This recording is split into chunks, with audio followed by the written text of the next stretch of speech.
21 जुलाई 1969 हम इंसानों की सभ्यता का एक बहुत ही बड़ा ऐतिहासिक दिन था। इस दिन इंसान पहली बार धरती को छोड़कर चंद्रमा पर अपना पहला कदम रखने जा रहा था। नील आर्मस्ट्रॉन्ग तथा बज़ एल्ड्रिन यही दो व्यक्ति थे जिन्होंने मून पर अपना सबसे पहला कदम रखा था, और इनके साथ एक और एस्ट्रोनॉट थे जिनका नाम माइकल कॉलिंस, जो अपोलो 11 में ही थे और उनका काम मून की सतह को ऑर्बिट करना था। यह मिशन नासा के द्वारा करवाया गया था, और जैसा कि इसके नाम से ही पता चलता है, यह मिशन 11वां मिशन था नासा के द्वारा करवाया गया। इस मिशन को लाइव टेलीकास्ट भी किया गया था, जिसे करोड़ों लोगों ने लाइव देखा था। मगर क्या हो अगर ये सब कभी हुआ ही ना हो, मतलब संयुक्त राज्य अमेरिका ने कभी भी अपने एस्ट्रोनॉट्स को मून में भेजा ही ना हो।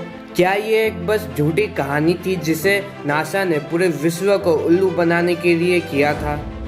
आइए जानते हैं आज की इस वीडियो में, तो इस वीडियो को अंत तक देखना मत भूलना। तो किसी भी कॉन्स्पिरेसी थ्योरी को जानने से पहले हम बात करते हैं अपोलो 11 की ऑफिशियल जानकारी के बारे में। अपोलो 11 नासा का 11वां स्पेस मिशन था और 5वां मैन मिशन था। अपोलो 11 को 16 जुलाई 1969 को सैटर्न V नाम के रॉकेट के जरिए से कैनेडी स्पेस सेंटर फ्लोरिडा से लॉन्च किया गया था, और 20 जुलाई 1969 को अपोलो 11 का लूनार मॉड्यूल चांद के सी ऑफ ट्रैंक्विल नामक जगह पर उतारा गया था। अपोलो 11 के 3 भाग थे, जिसमें से पहला भाग कमांड मॉड्यूल था, जिसमें तीनों एस्ट्रोनॉट थे, और दूसरा भाग सर्विस मॉड्यूल और तीसरा भाग लूनार मॉड्यूल था। 20 जुलाई 1969 को शाम के 8:17 पे चांद की सतह पर लैंड करने में कामयाब हो गए, और एस्ट्रोनॉट नील आर्मस्ट्रॉन्ग ने लैंड होने के 6 घंटे के बाद यानी 21 जुलाई को सुबह 6:26 के बाद चांद पर अपना पहला कदम रखा था, और उसके 20 मिनट बाद बज़ एल्ड्रिन ने चांद पर अपना कदम रखा था। दोनों एस्ट्रोनॉट ने चांद पर करीब 21 घंटे और 30 मिनट का समय बिताया था, और उसके बाद 24 जुलाई को वह दोनों एस्ट्रोनॉट धरती पर वापस आने में कामयाब हो गए थे। और इसके बाद अपोलो 12, 13, 14, 15, 16 और 17 भी करवाए गए थे, जिसमें से बस अपोलो 13 ही चांद पर जाने में असफल रहा था। बाकी सारे मिशन कामयाब हुए थे। अब बात आती है इस मिशन को झूठा साबित करने की। कुछ लोग नए नए सबूत लाने लगे अपोलो 11 को झूठा साबित करने के लिए, खासकर रशियंस, और यूरिन मुकिन ने तो अपना पूरा जीवन ही बिता दिया नासा मून मिशन को झूठा साबित करने के लिए। परंतु क्या वाकई में नासा कभी चांद पर गया ही नहीं? कुछ कॉन्स्पिरेसी थियरीज कहती है कि चांद पे जिस अमेरिकन फ्लैग को लहराया गया था, वहाँ पे उसका लहराना पॉसिबल ही नहीं था, क्योंकि वहाँ पे वायुमंडल ही नहीं है, तो वह कैसे लहरा सकता है?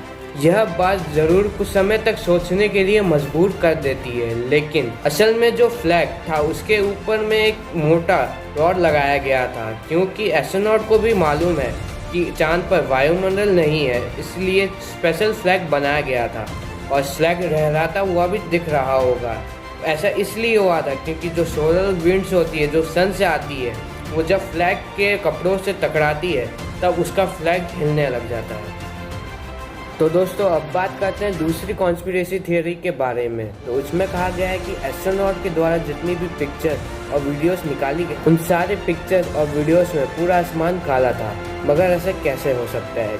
कोई भी स्टार क्यों नहीं दिख रहा था?